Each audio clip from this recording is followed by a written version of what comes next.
Saint Basile est né en Néo-Césarée du Pont en 330 après Jésus-Christ.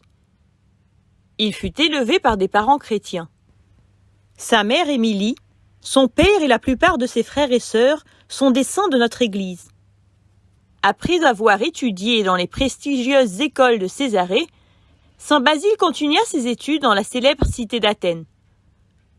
Il aimait tellement apprendre qu'il étudia toutes les sciences, la médecine, la rhétorique, l'astronomie, la géométrie et la philosophie. Cependant, c'est dans la vertu qu'il progressait le plus et il vivait une vie chrétienne. Il se consacra à Dieu, devint prêtre, puis évêque de Césarée. Avec ferveur, il tentait de maintenir les chrétiens dans la vraie foi. Il rédigea de nombreux livres théologiques qui sont lus jusqu'à nos jours. Afin de subvenir aux besoins des hommes, il bâtit la Basiliade, une ville entière avec des maisons de retraite, des orphelinats et des hôpitaux. Il consacra toutes ses richesses aux œuvres de bienfaisance. Il s'endormit en paix en 380 après Jésus-Christ. Notre Sainte Église fête Saint Basile le Grand le 1er janvier.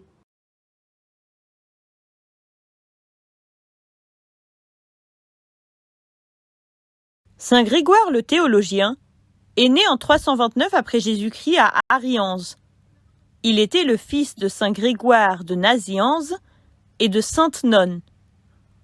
Il étudia et apprit toutes les connaissances de l'époque. Il était un ami de Saint Basile le Grand, avec lequel il y a à Césarée et à Athènes.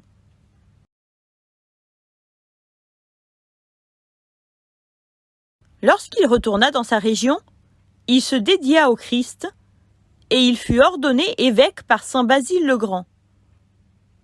Puis, il accepta d'aller à Constantinople pour y aider la communauté. Là-bas, il y avait de nombreux hérétiques, c'est-à-dire des personnes qui combattaient l'Église et la vraie foi. Alors, dans une petite église, le saint proclamait la parole de Dieu. Cependant, les hérétiques montaient sur les toits des maisons et jetaient des pierres. Saint Grégoire fut très éprouvé, mais il continua à diffuser la vraie foi. Après ce difficile combat, il devint patriarche de Constantinople. De nouveau, certaines personnes le combattirent. Il décida alors de quitter le trône patriarcal et de retourner à Arianze.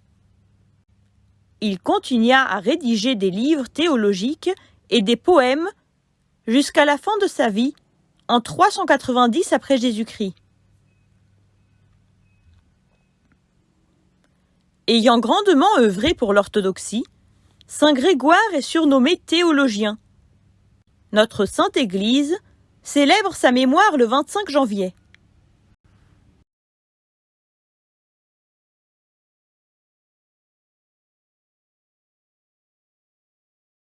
Saint Jean Chrysostome est né vers 350 à Antioche de Syrie.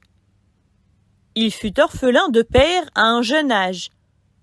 Sa mère, en tout ça, l'éleva de la meilleure manière. Après ses études, Jean préféra se consacrer à Dieu.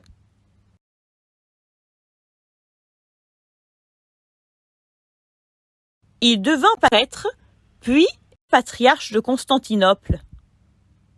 Grâce à des discours éloquents et puissants, il transmit la parole de Dieu auprès des hommes.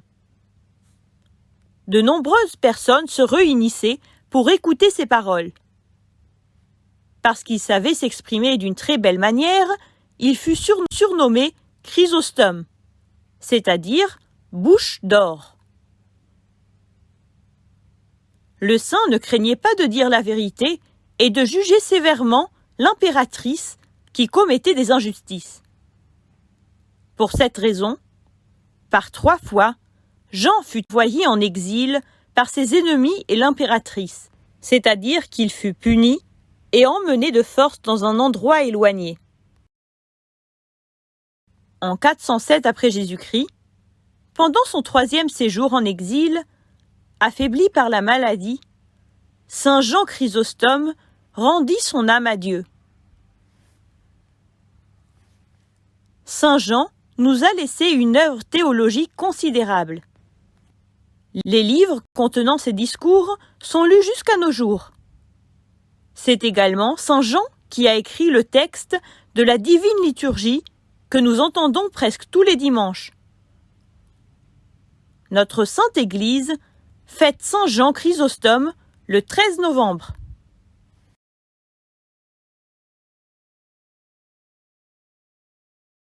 Les 3 hiérarques sont célébrés ensemble par notre Sainte Église le 30 janvier. Ils sont les saints protecteurs des lettres, c'est-à-dire des élèves et des professeurs. Écoutons le Tropère des saints.